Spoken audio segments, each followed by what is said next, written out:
Welcome to the Business Buyer Diaries. My name is Nathan Platter. I'm a full-time employee, and I bought a business.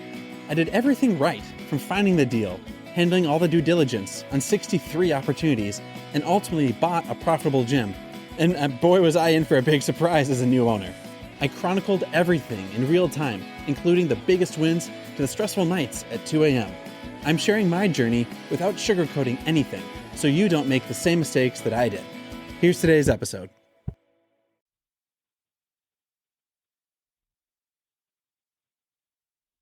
I probably contacted like 8 or so, and only 3 of them are actually like interested in selling. And I want to tell you about them because there's some takeaways I had for who the owner is, the current business, and why I'm only proceeding to talk with 2 of them and what that all looks like. So for me, they're all in the gym space, health and wellness. They're all brick and mortar operations.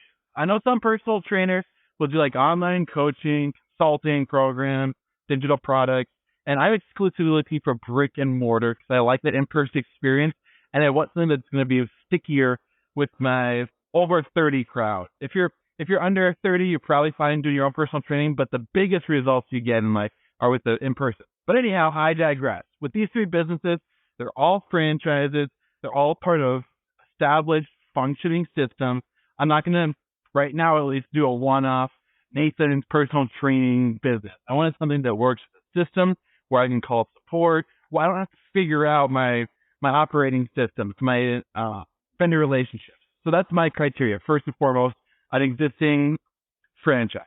Second, I want to buy an existing doors open operating system, or a store location as they call it.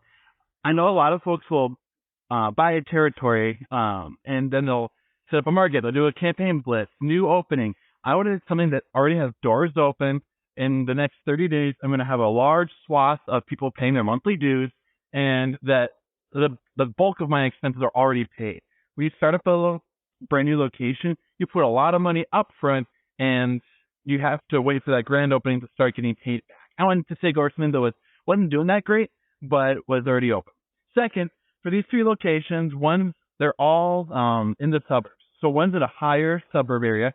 Another is like an up-and-coming, nicer suburb, but still kind of out there.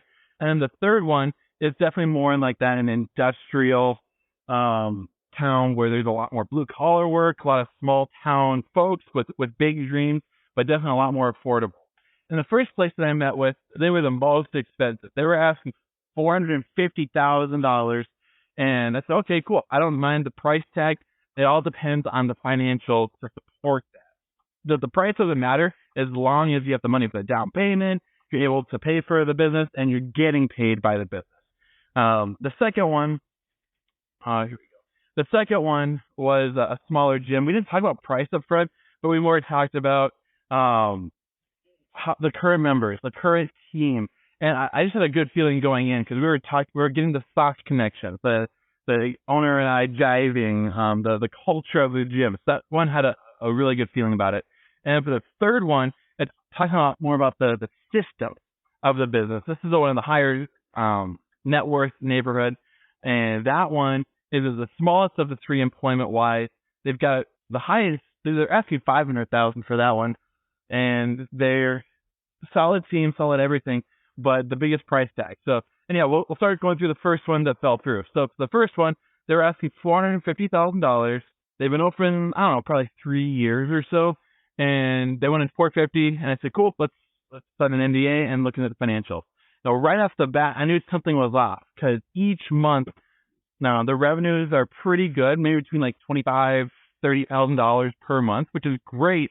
However, since they're in an up-and-coming area, a very nice retail location, they have a lot of lease and rent costs, and it was much higher than what the membership is currently facing, and so they're losing probably. They may have like a profitable month of like $2,000, but a typical month is they'll lose $4,000 to $6,000 a month. And if you run that out, there's no reason why you should buy something that's losing money. And so I knew the areas that I was going to add value and turn it profitable. And I told them, hey, I can't do $450. I can meet you at like 200, 180 maybe. But here's some things I'm going to have to do along the way, and that's fine. But I just outlaid with him, here's my thought process. Here's what I would see the business in 2 years after taking over the wheel. And to be able to pay for that payment, here's where I have to be at. So if I meet you at 450, that the gym's closing in within 3 or 4 years, because there's a lot of risk. I don't know if I don't have a crystal ball. I just have a game plan that should get a good result. And so the last thing I want to do is shut down the conversation and say, hey, here's where we can only do the deal. And say, no, I'm done, and then walk away from the table. The first to walk is the first to lose. And so I wanted to stay on the table. I responded back, hey, here's what I'm thinking about. Here are the 3 or 4 different ways that I can come up with a valuation. How do you want to proceed? This is a great gym, great opportunity. I know you're wanting to sell. How should we proceed? And at the end, he said, hey, thanks so much. It's all good. We'll probably just keep owning and operating it.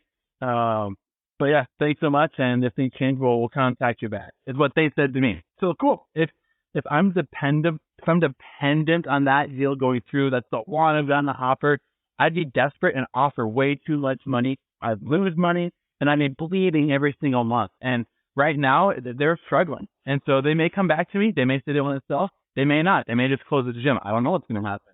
But be willing to walk away from a deal that's not going to work for you. The other 2 that are in the works, they're still in process. The one that's not as far along is the one in that higher income neighborhood. Probably upper middle class, not like luxury, Tesla, Louis Vuitton by any means, but that higher income class, in a great location, and they're very much an intense group training environment. They're not that Planet Fitness where they want a lot of members, but they're a few members, high engagement. And that one caught my eye instantly because they had a good earnings to price ratio. They're asking 2 to 3 times earnings for their sale price, which is good. That's where it's a nicer established gym should be.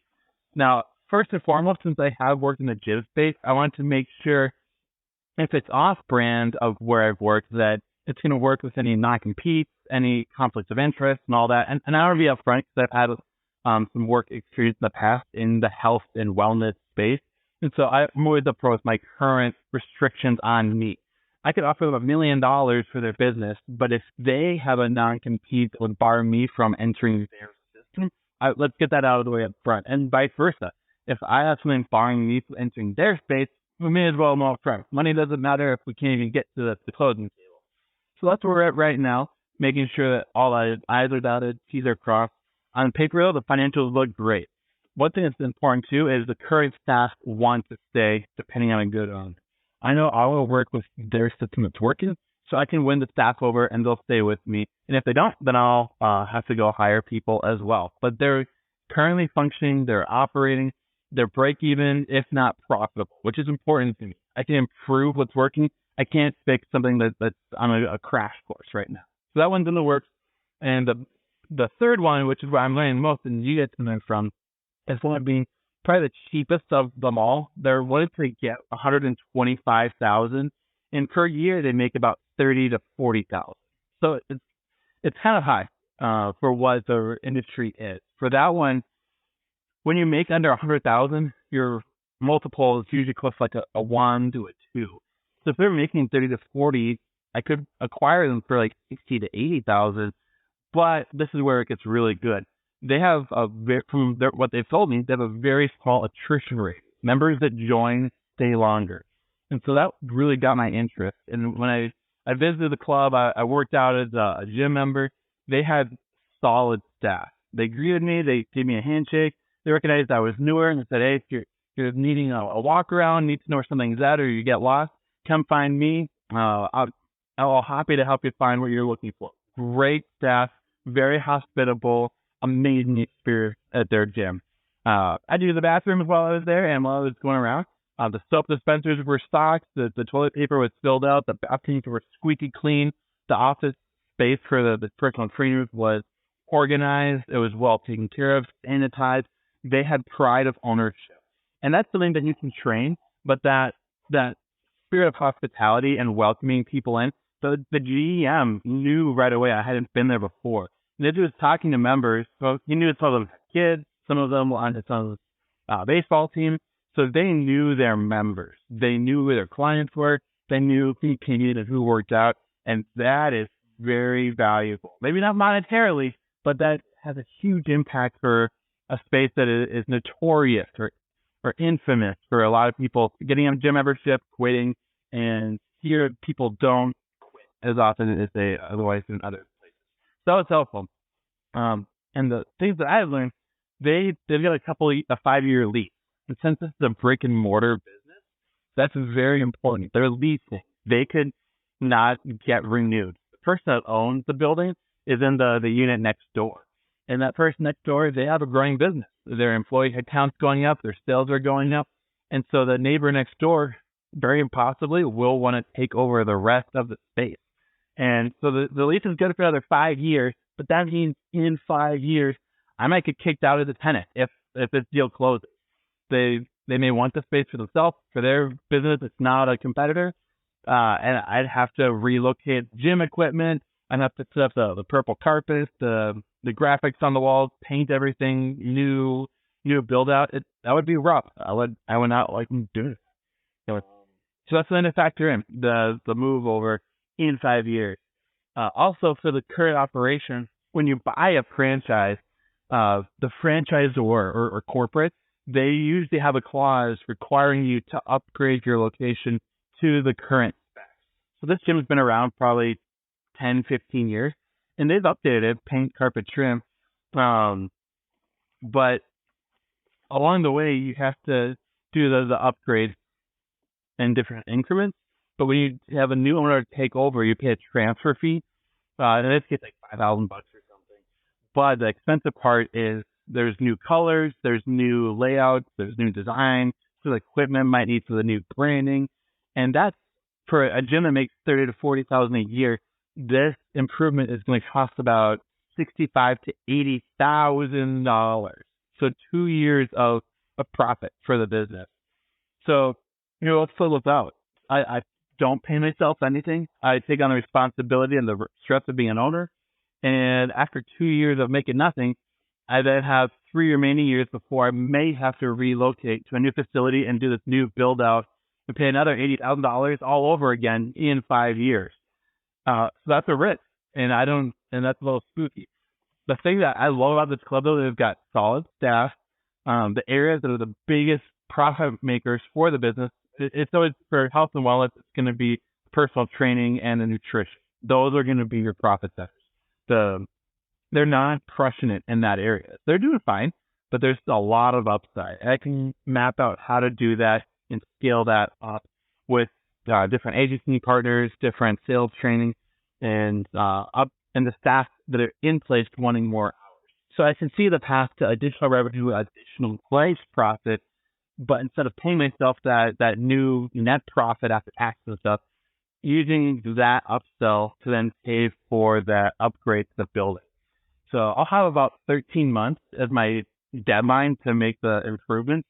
And so the current game plan, assuming we get to the closing table for this location, is buy the gym, and then in the first 6 months, get an additional $100,000 in gross profit from training and nutrition, and use that upside or use that newfound revenue, pay for the build out, the new paint, the new layout, make the club feel brand spanking new. And then those new members and the existing members have the excitement, the energy, and the building will be up to spec, up to par. And after 6 months, I can start paying myself. So all that to say, the things I'm learning, figure out the lease in place. I've got 5 years, which is great. A lot of current gyms have under that, but I've got 5 years to see how this thing plays out. And I know that I'm going to have 13 months to finish the massive franchise update requirements. And so those are things to be considering, whether it's specifically for a franchise with a brick and mortar requirement on it. So, well, I'll keep you in the loop. I mean, with the owners in person. This has been another episode of the Business Buyer Diaries. Subscribe so you don't miss the next episode. I hope you're realizing that business ownership is no cakewalk. Check the podcast notes for a link to the DIY due diligence program, the complete list of show sponsors, and for media inquiries. Music written and composed by Wes Schrock. I'm your host, Nathan Platter. Join me again on the next one.